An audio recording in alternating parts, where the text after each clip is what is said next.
कुठला मतदारसंघ होता? वाशिम. पुढच्या वेळेला आमदार करण्याची जबाबदारी तुमची. आतापासून तयारीला लागा. त्यांना पायदळी तुडवून त्यांच्या उरावरती भगवा रोवून पुढे जाणारा मी आहे. फक्त प्रश्न आहे तुमचा, कारण हा जो राग आहे, हा जो उद्रेक आहे, हा या गद्दारीला, या यवतमाळ वाशिम मतदारसंघाला यांनी ज्यांनी कीड लावलेली आहे, त्या किडीला गाडून किंवा गाडल्याशिवाय स्वस्थ बसायचं नाही ही शपथ तुम्ही घेणार असाल तर मग पुढच्या वाटचालीला अर्थ आहे.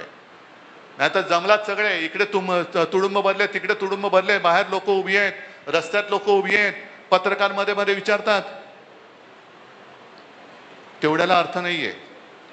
ही गद्दारीची कीड गाडण्यासाठी तुम्ही 3 वर्ष तर 3 वर्ष, कारण आपण त्यांना काय आव्हान देतोय, हिम्मत असेल तर राजीनामा दे आणि मैदानात उतर. अरे हिम्मत असती तर चार्टर्ड विमानाने पडून नसते गेले. म्हणजे विकास निधी खासगी विमानातून दिल्लीवारी आणि सगळीकडे जात आहेत, हा यांचा विकास. माझा शेतकरी बोंबलतोय आणि विमानातून वरनं आमचा विकास निधी चाललेला आहे. काय चाटायचंय? तर अस्सल भगवा हातात धरलेला शिवसैनिक कसा असतो हे त्याला दाखवलं पाहिजे. तुम्हाला तो जिथे दिसेल तिथे त्याला जाब विचारला पाहिजे. आता तो ज्या भाषेत बोलतो त्या भाषेत जाब विचारायचा. जसा मुंबईचा एक गद्दार बोलला, पत्रकारांनाच बोलला, तो